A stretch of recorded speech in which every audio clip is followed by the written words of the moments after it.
Cutter Top 10, Cutter Top 10. You know you liked it a lot.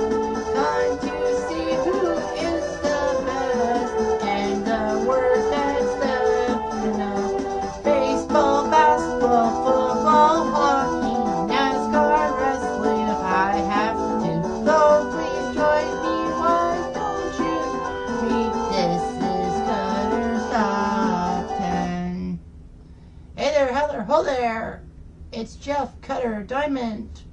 We're ready to rumble! Oh.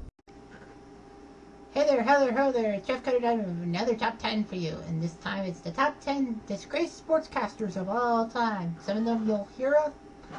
Some of them are athletes turned broadcasters. Some of them you know about that never really played. Here we go.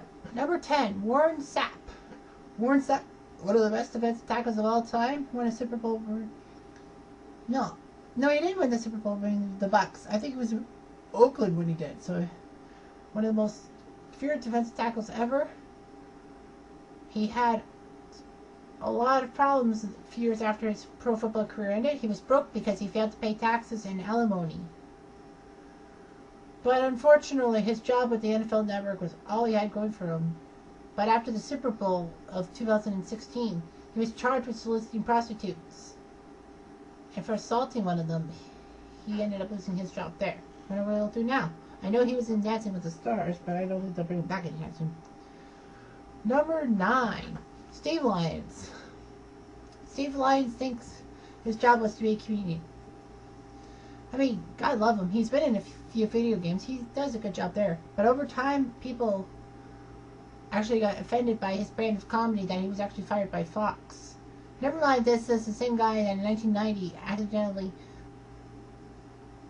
pulled down his pants to shake dirt out of his crevices in a game in Detroit in 1990. But anyway, he did make an anti-Semitic remark about Sean Green playing when he didn't want to play on Yom Kippur. Of course, that is disgraceful, and most Jewish athletes have to observe some Jewish holidays automatically. I think it's selective on a few others.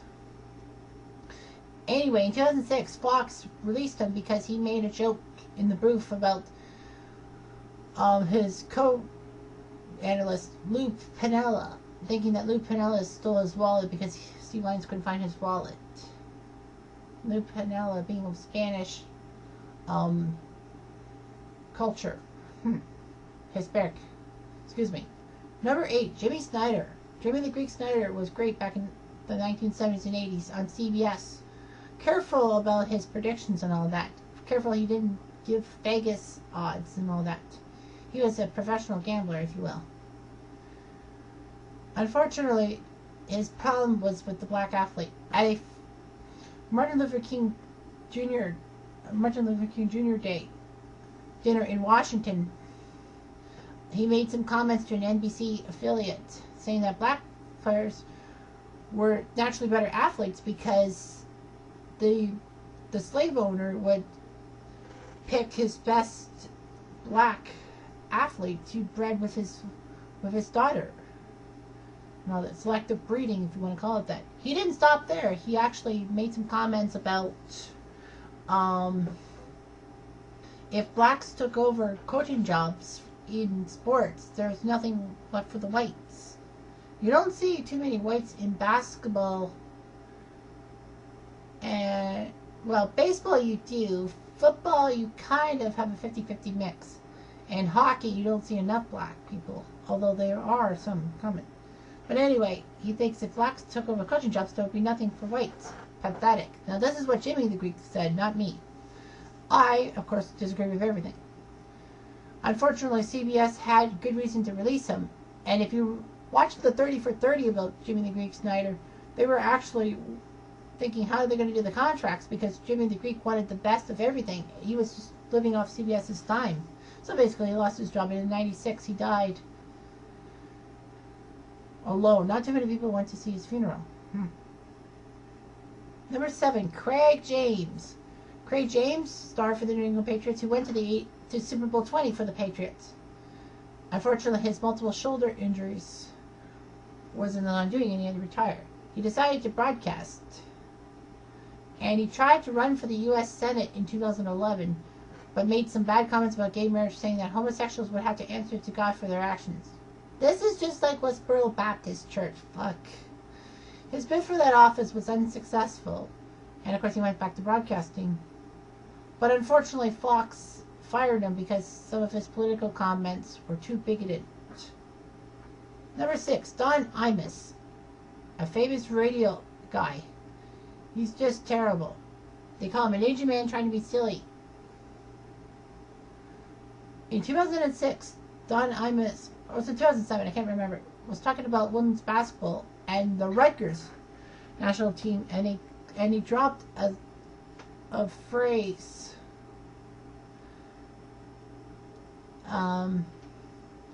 Obviously, I'm not going to repeat what Don Imus said. He tried to be funny, but it just didn't work. Imus, of course, was on suspension. I think he's back on radio, but he was never the same afterwards. Number 5, Damien Goddard, who used to be at Rogers Sportsnet. So anyway,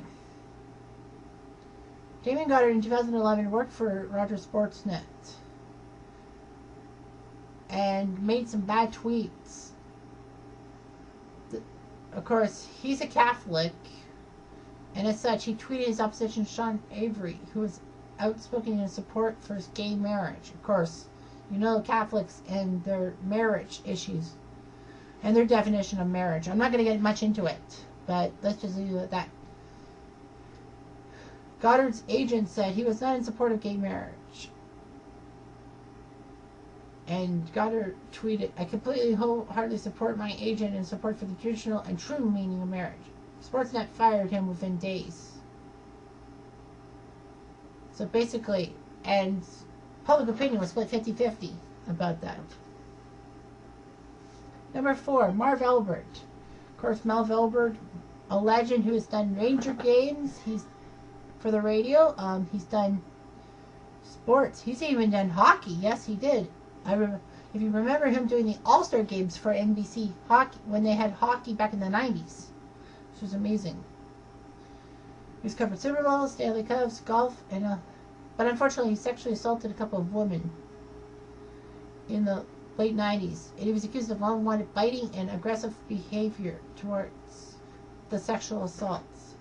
He got a suspended sentence instead of prison time, and NBC fired him. But he got rehired back in 2013. He's done pretty well, but some fans think that he hasn't changed since 1997. Number 3, Marvell Scott. If you haven't heard of him, it's because he hasn't worked for many large news stations outside of New York City. He's actually a doctor and was a successful college athlete. But in 2010, he was found to have fooled around with a 14-year-old who was forced to sell her body. That's a double whammy. Selling your body, no matter what the age, is sin number 1. And sin number 2 is a 14-year-old when the national age of consent is like 16 or 18, depending on where you are. Scott did plead guilty to injuring the welfare of a child and only got community service, which is weird. Anyway. Number 2, Stuart Hall. Now, of course, you don't know him. People across the pond do know him. In England, he's 85 years old. He was in the journalist business for 50 years. He worked for the BBC and always covered soccer/football. He was a household name, but unfortunately, in 2012, he was arrested for multiple counts of indecent assault with 3 underage girls in the 70s and 80s. Many women did come forward over the following months, and I guess England does not have the statute of limitations like Canada does. And he had to plead guilty to over a dozen charges of assault. He was given 2.5 years in prison, but it's actually increased another 2.5 years when he was pled guilty to another assault charge in 2014. So basically, next year, 2017, he'll be released from jail if he's alive still. And number 1, Vince Mariano, one of the best New Orleans sportscasters. He was a local celebrity until the murder of his ex-wife 10 years ago. He shot her twice in the head and did a poor job covering it up.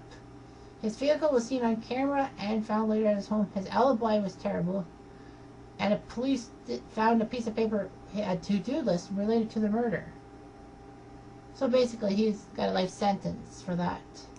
So it just goes to show you that sportscasters are not immune to anything at all.